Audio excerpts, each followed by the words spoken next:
I am Daniel Lucas, and welcome to Book 101 Review. Book 101 is all about the books that I read for the last 40 years, and today I have my special guest.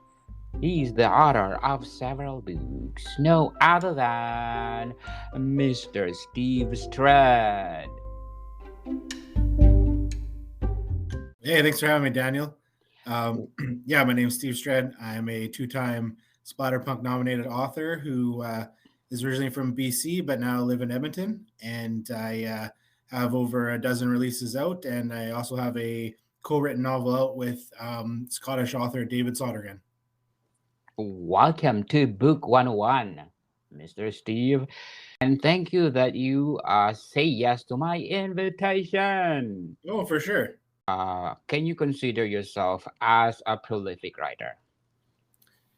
I think some people would think I am. I feel like I don't write enough. I think part of it's just that I do a lot of different stuff, and I'm pretty busy and on the go. But I tend to try to put out 2 to 3 releases every year just to keep kind of my name out there and people excited for my work. So for a lot of people, they would consider that pretty prolific. Writing is your passion. Oh, absolutely. So, in what age do you realize you are good in writing?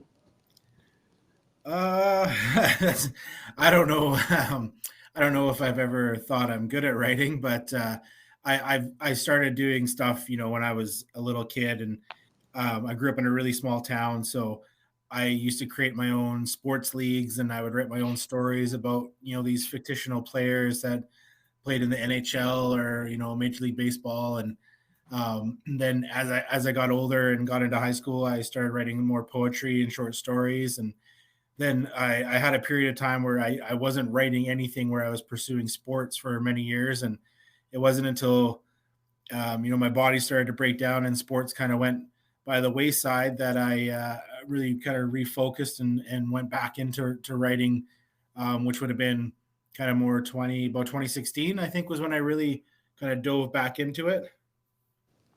Yes. So, do you do it professionally or is just only your hobby?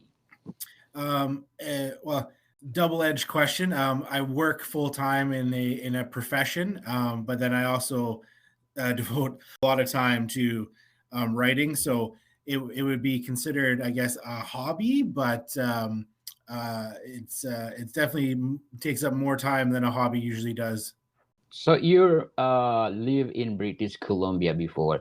So, is it the place influence you in writing? Oh yeah, completely. Um, Pretty much everything I've released, I've set in or around where I grew up in the West Kootenays there, and it's just the mountains have always been a big inspiration for me. So that definitely plays a role in everything that I write. So, what atmosphere you like writing?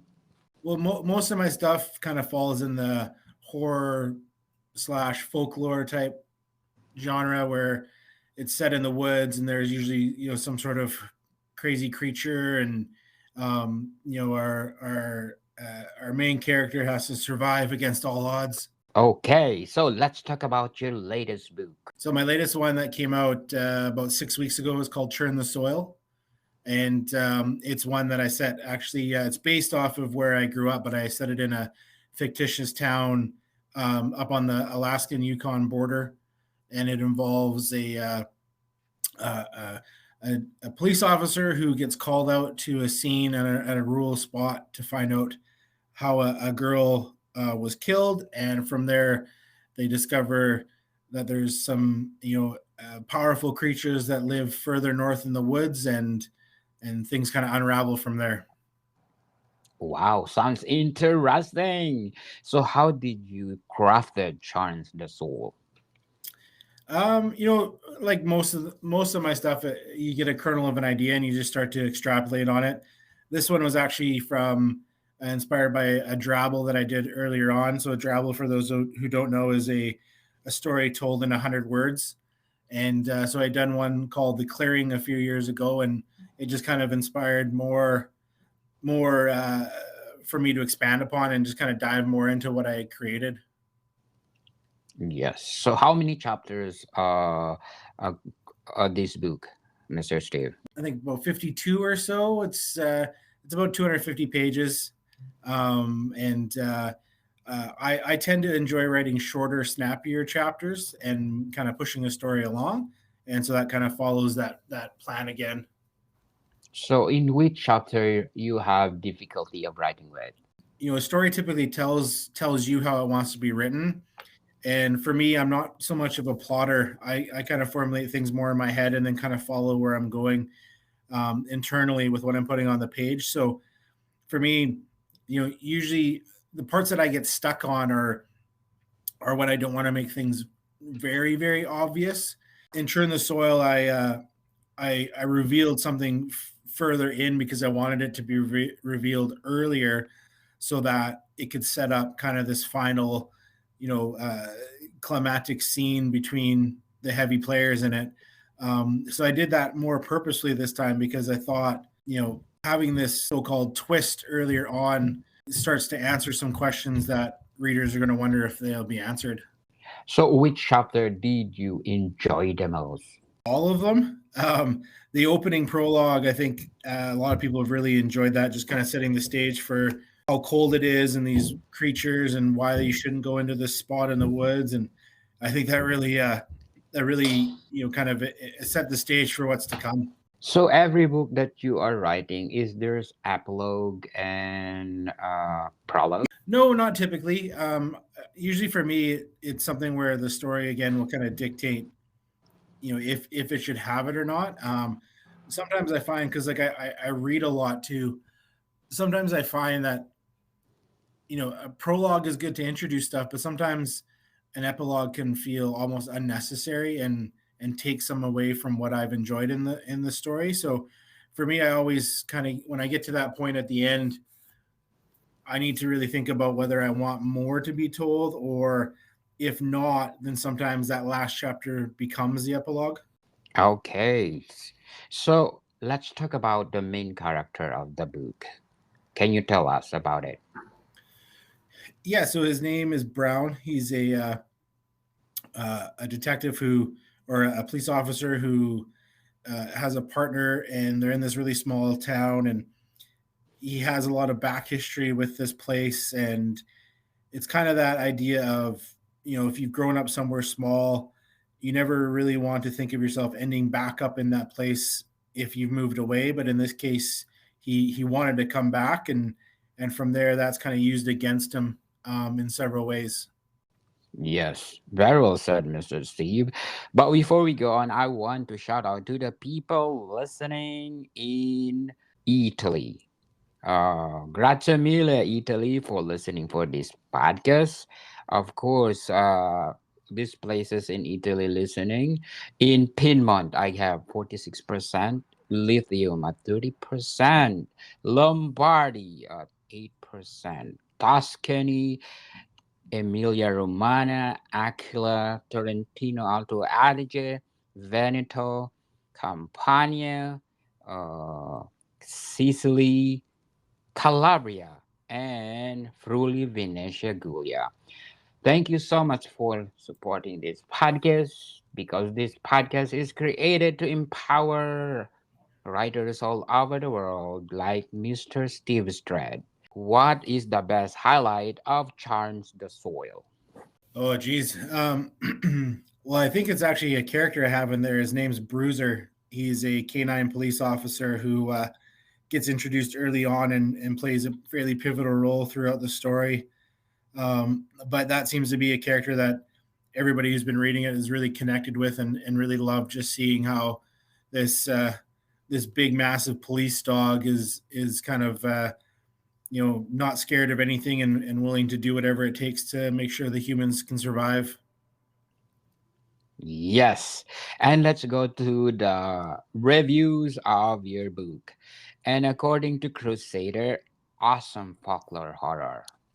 Wow, the combination of folklore horror. That's awesome. Yeah, it's been great. So where did you get those idea?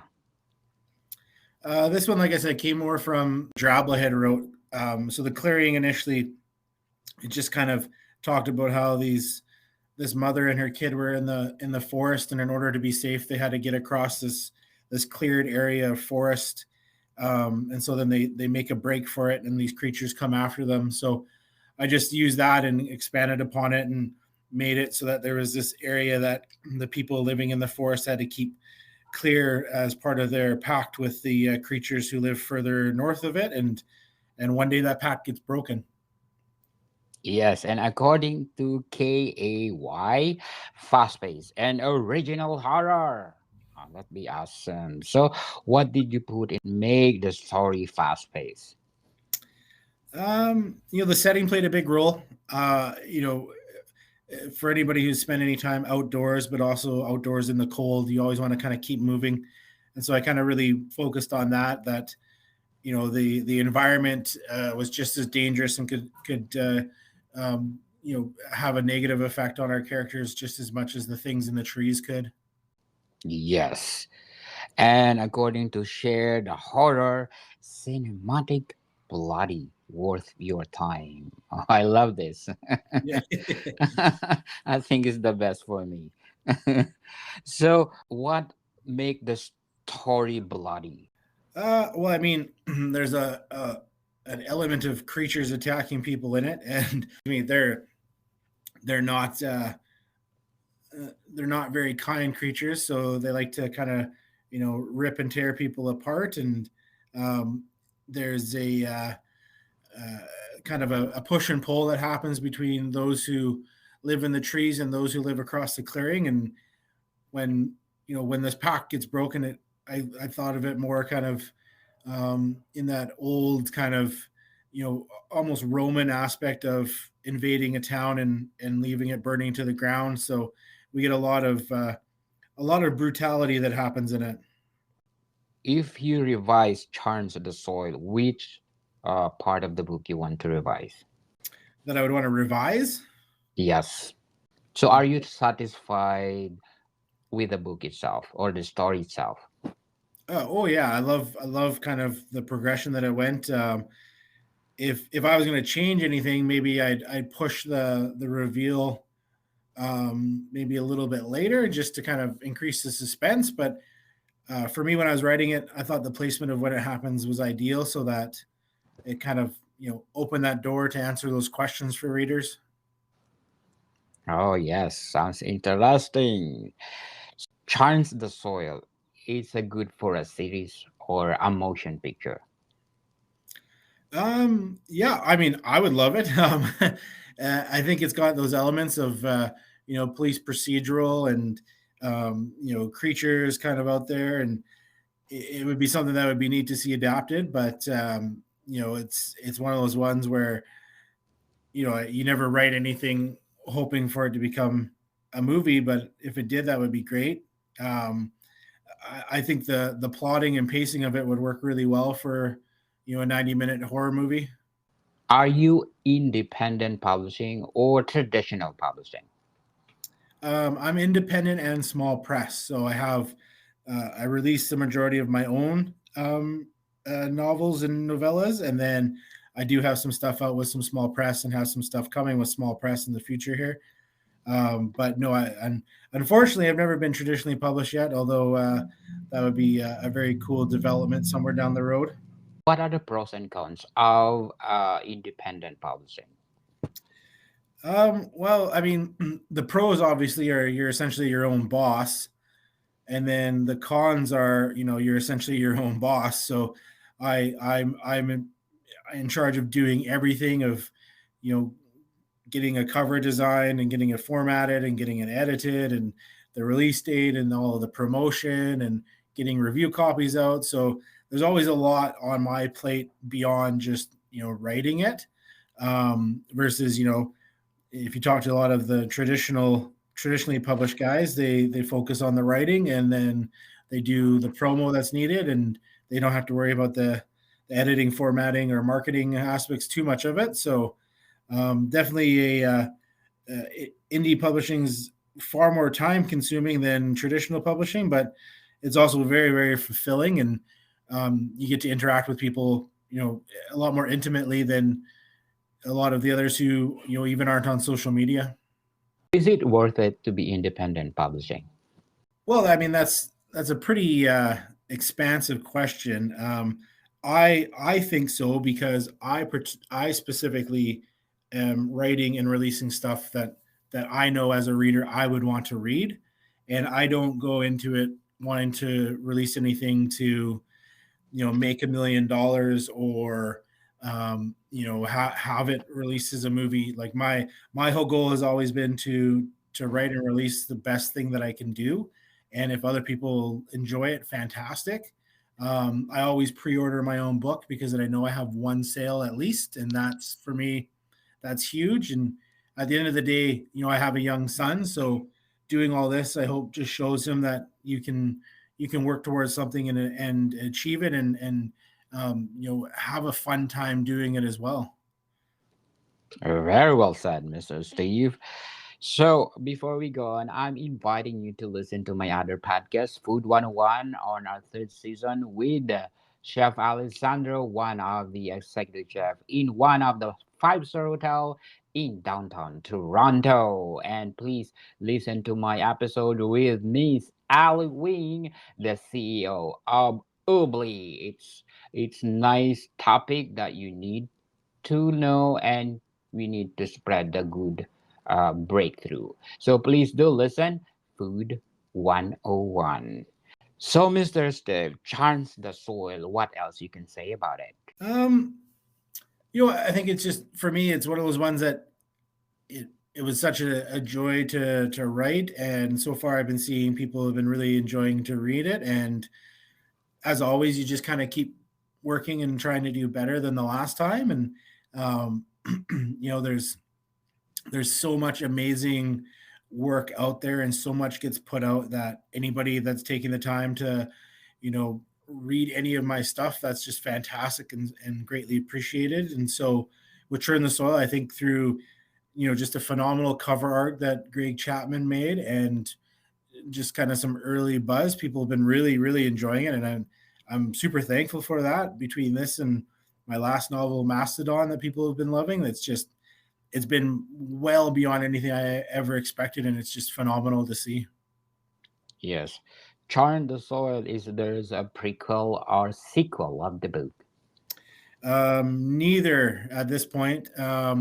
Although I've, I got a ton of stuff on the go, but it has interested me to see about what maybe in the future we would see from a couple of the characters in there, and kind of what they could get up to down the road.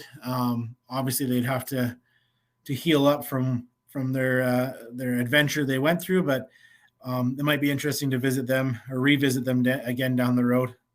But Churn the Soil is expandable. Oh yeah, absolutely. In what way? I mean, I left it on kind of a cliffhanger of what's happening with the creatures, and I left it with some of the people surviving, and there's a few other kind of little subtle clues I put in there throughout that maybe this isn't just the only incident of these creatures existing. So there's always ability to do more. It's just a matter of doing it justice, but also tying it together in a way that doesn't ruin the first book. Yes. So, who are your favorite authors? Well, I'm definitely a big fan of Canadian author Andrew Piper. Um, and then beyond that, there's just so many fantastic authors out there. In Canada, we're lucky we have J.H. Moncrief and J.R. McConvey and Duncan Ralston, Mason McDonald, Jay Sullivan, Mike Thorne, the Seventh Terrace crew down in Calgary, Con Lavery. Like there's just so many amazing Canadian authors, and then of course my friend David Sodergren is amazing over in Scotland, and then Adam Neville, who's written a ton of glorious books and had a few Netflix movies now, is amazing.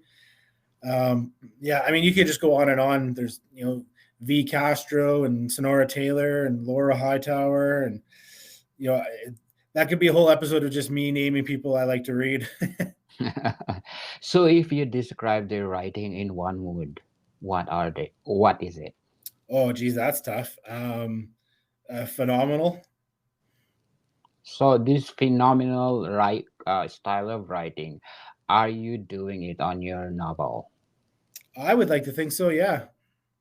Okay, so which specific novel that you wrote that, oh, this is phenomenal writing? For me, I'd probably say the one that I think my writing was the best would be my novella, The Window in the Ground. Um, but then I think both Mastodon and Churn the Soil showed, really solid progression overall. And then I have a novella in a collection called Yuri that I think I really nailed. Yes.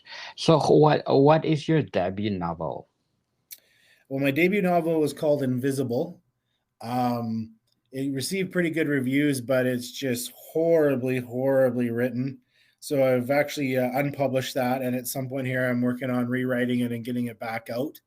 But that came out almost 7 years ago now, and hopefully it'll see the light of day maybe late this year or next year. Yes. Can we talk about that book next time? Sure, absolutely. Okay. So in Canada, being a Canadian, do you think the readers in Canada supporting you?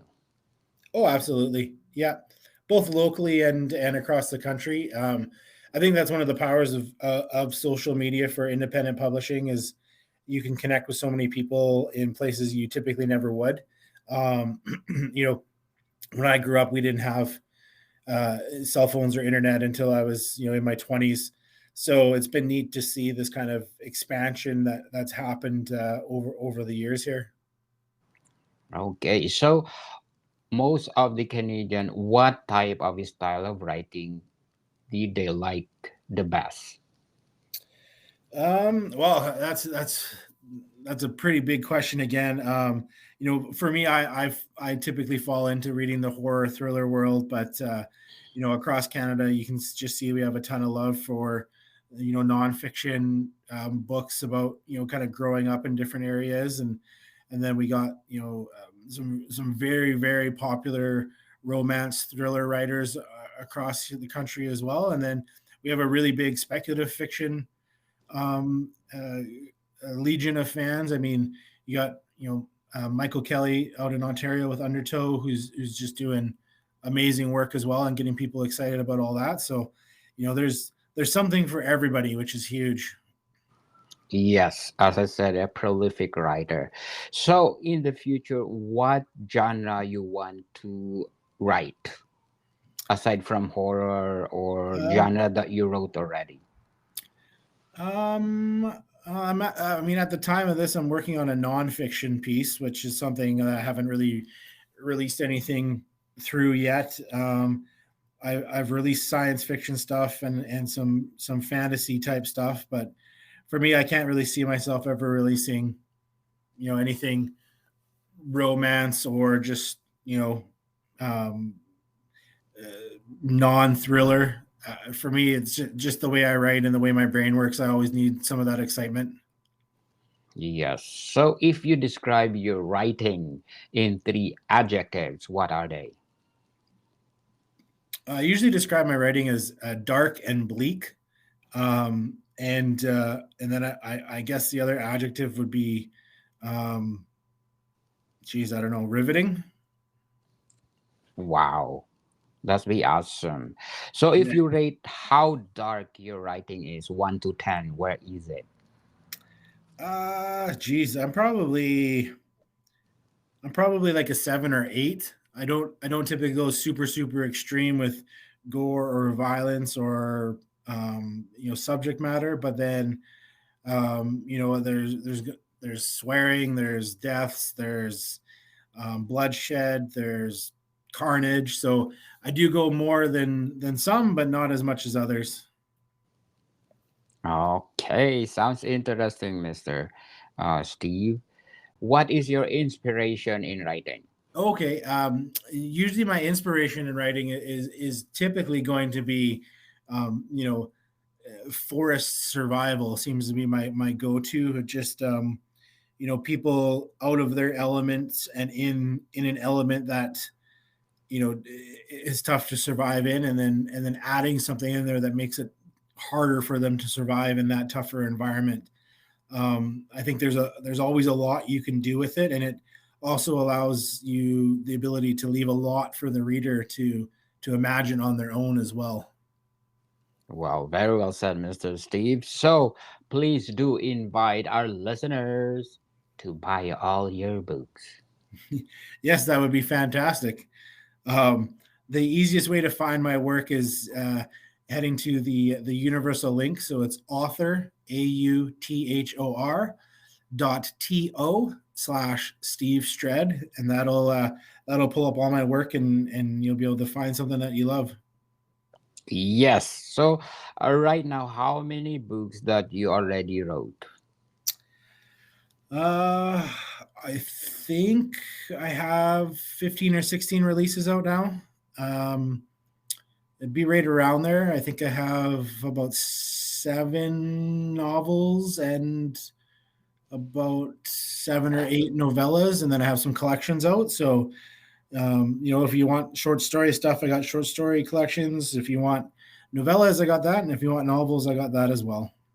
So do you think in the future you're gonna do short stories or a short story, a collection of short stories? Um, I have 4 collections of short stories out now. I think 4, maybe 5. Um, so I've been more focused on writing stories for anthologies than for my own collections. So at some point here, I might look at packaging them together and putting out something, making it easier for people to find everything in one place. But as of right now, I haven't been focused on writing any short stories specifically for my own collection to release. So which is easy to write, a novel or short stories for you? For me, I tend to be more of the middle ground of the novella. Novels, because I like the short, snappy chapters, and I have a a very I'll call it a simplistic writing style, where I kind of tell what needs to happen, and I don't give a whole bunch of extra descriptions. That I find the novella works well for me because I can kind of do a really solid job within that 100 to 120 page range. But I do love writing novels because it's just kind of a bigger playground to work in, and more stuff to kind of expand upon. Very well said, Mr. Steve. So are you the writer that you plan your story first, then you go in depth of the story? No, absolutely not. I get the idea, and then I mentally plan what I'm doing, but I don't plot anything on a page at all. So do you think in the future you're gonna do it? Probably not. Yeah, I've tried it before, and I just don't operate like that. Sometimes I'll kind of jot a few things down about where I want the story to go to, but I would just for me, I would rather just spend my time writing the story than writing about what the story will be written about. So the flow of your story is not that repetitive because you don't have plan of the depth of the story. Well, I mean, some people may find some of, like, as an example, my novel Macedon.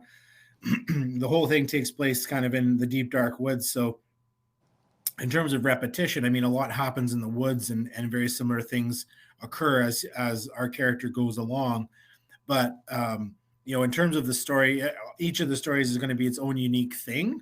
So you won't get repetition between one story to the next, unless it's something where you've specifically focused it in the same area, and you're having things that you purposely want to be repetitious in nature, so that people kind of make those connections. Very well said, Mr. Steve. So churns the soil. What's the flaws? That's a good question. I tend to have I have my own approach to writing. I'm not a literary trained author. I've I've taken some classes, but nothing like that. And so I have my own writing voice, I would call it, where I approach things very specifically, and I'm always trying to do better and work on how things are written. But a lot of my own isms come out, and people, if they're expecting something more literary and more 100% grammatically correct, you're probably never going to find that in any of my work, because I write a very specific way. And my longtime editor, David Sodergren, he gets that and he knows that, and he does a good job of reining me in, because he himself is one of the best writers out there, and he's such a solid editor. But there's going to be that line between how I want to approach something and how it would be approached if it was traditionally published, and sometimes those two things butt heads. And I like to write a story, kind of how I would write it, and that's usually what ends up happening. So if there's a flaw, it's that I wrote it, and it's gonna read like something I wrote. Yes, and very well said, Mr. Steve. And your style is something unique because uh, it works for you, right? Yeah, it's something like the way I approach it, it works, and I found my rhythm, and I really enjoy it. Yes. And all the books that you wrote, is it the same style? I mean, yes, ish. I mean, I've definitely progressed in how I write and my abilities as a writer. So, some of my older work is significantly rawer and significantly, uh, I would say, more approached in a way of somebody who didn't have the ability or the courage to kind of approach it how they wanted it to. And I think that's part of the writing process, right?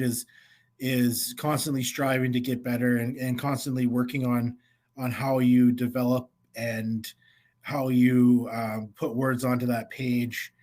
And if the whole end goal is always to write a story that you're happy with, then it's just a matter about making it as the best you possibly can, but being happy with it when you're at that point of releasing it. Yes, definitely. So, what are the development of your traits that you think, oh, I excel to this kind of writing? I think I'm pretty good at creating tension, especially within scenes where there's not a lot of extra stuff going on. When it's just a person in some trees, I think I've developed a pretty solid way of making the reader squirm and not want to keep going on, but desperately wanting to keep going on. I think I'm pretty solid there. Yes, definitely. Because you produce already 17 novels. That'd be awesome because for sure you learn a lot for those books. Absolutely. So, one more. If you describe Churns the Soil, Um, it's a fast paced novel that is really designed to make you uncomfortable and make you not want to be outside when it's cold or when you're in the woods. And it's also a book that I kind of designed to make you question if you hear a weird noise in the woods, or if you think you see a shadow, what exactly that is. It's just something that I really wanted to be creepy and unsettling, and almost hypnotic. yes, people, let's support Mr. Steve Stred because the books are phenomenal. Not only one, there's lots of books. So let's support him because if you support them, they will give their best. The books that he's writing in the future will become timeless. So, once again, Mr. Steve, invite our listeners to buy all your books. Yes, yeah. I mean, thanks for everybody who's listening. Thanks for having me on here, Daniel. It's been great. And definitely, if you wanna find my work, I'm on Twitter, Instagram, and Facebook. Just look for Steve Stred. And, you can find my website, stevestredauthor.wordpress.com, or look for my work at author.to/Steve Stred. Yes, thank you for your time, Mr. Steve. Oh, thank And you. Moticon people, see you soon.